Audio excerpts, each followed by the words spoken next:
A raíz de la final de Argentina y España, hice una publicación donde yo creo que hay algo de la naturaleza humana que se juega, y que es esto que decía Hegel en la dialéctica del amo y el esclavo, ¿no? Siempre uno quiere ser reconocido como amo.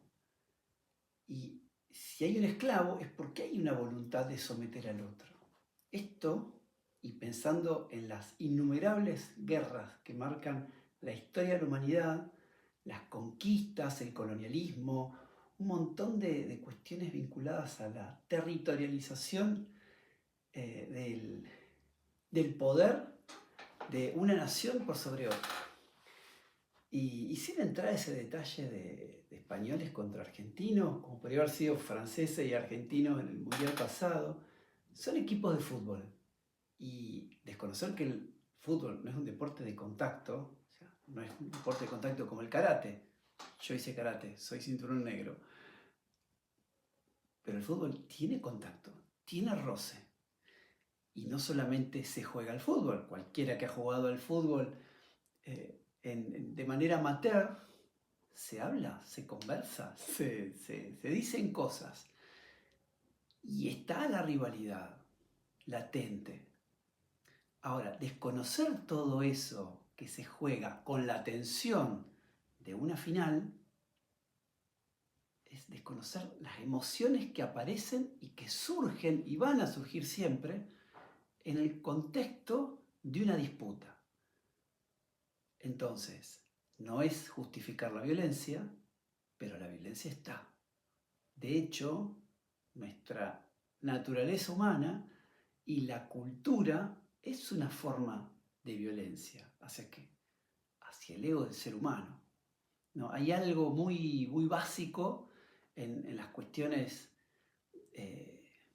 cuando uno piensa al ser humano desde su concepción y en su primera infancia y segunda infancia y a medida que va creciendo, y es el dejar paso a lo que el otro quiere para reducir mi ego.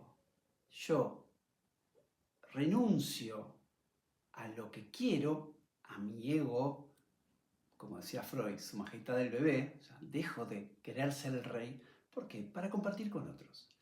Y este es un proceso que se da cuando crecemos. Crecer es renunciar, crecer es dejar. Ahora, en un deporte, vos querés ganar, no querés renunciar. Pero sí se plantea que en las reglas del deporte, el que pierde acepta que el otro ganó. Pero eso no impide que surjan emociones que taladren a la persona y a todos los que están compitiendo. Y por supuesto que eso también se extiende a la parcialidad y todas esas cuestiones que hasta a veces puede ser folclórica, pero a veces terminan en situaciones de violencia. Y la cancha, los estadios de fútbol en particular, son incubadoras de violencia. Si no lo reconocemos como lo que son, ¿no? Bueno, tal vez, bueno, es probable que también sea una cuestión muy argentina, lo de la incubadora de violencia, pero me parece que los hooligans en Inglaterra, los disturbios con el PSG cuando salió campeón, y muchas otras manifestaciones donde se producen choques de dos parcialidades, hablan de esto, ¿no? Digamos, no es algo que ocurra ni en Sudamérica, ni en un país perdido. No pasa por ahí, pasa por reconocer que aparecen estas emociones que se vinculan mucho a esto que terminan, ¿cómo decirlo? Terminan validando algo que en la historia de la humanidad se le ponen nombres de calles, por ejemplo. Se exacerba la identidad de un país, pero porque un general con su ejército doblegó a otro y conquistaron una ciudad y se lograron conquistas para su país. La historia la escriben los que ganan. entonces siempre hay algo de poder asimétrico que se juega ahí. Después de eso, la verdad que no hay mucho más para agregar, pero sí me interesa esta descontrolada cantidad de comentarios muy agresivos hacia mí, diciéndome que yo justificaba la violencia, o sea, con agresividad, con insultos, con descalificaciones muy peyorativas, como argentinos vuelvan a la selva, son monos, digamos, un montón, justificaban, decían, digamos, que yo estaba justificando la violencia.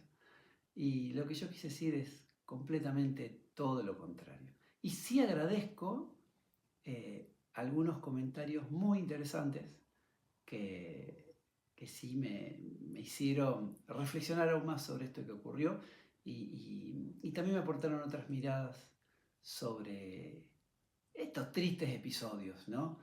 Pero tampoco vamos a hacer una oda sobre todo esto que ocurre, ni cuando uno gana, ni cuando uno pierde, ¿no? Como pequeña anécdota, hay una persona francesa que es actor, vive en Argentina, y cuando terminó el mundial pasado, el del Qatar, eh, él participó en un institucional de la AFA, donde aparentemente él colaboraba con que la Argentina ganara la tercera estrella. La cosa es que cuando volvió a su país, le dijeron en su familia que nunca se olvidara quién le había pagado los estudios. Y él se preguntó, ¿qué está pasando acá? Bueno, las intolerancias se dan en todos lados. Y hay algo de la identidad que se construye a partir de la separación de algo.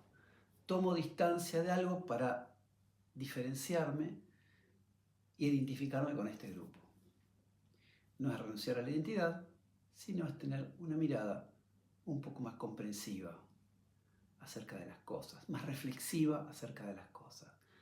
Puedo estar de acuerdo o no, pero bueno, hacer ese esfuerzo de entenderlo, ¿no?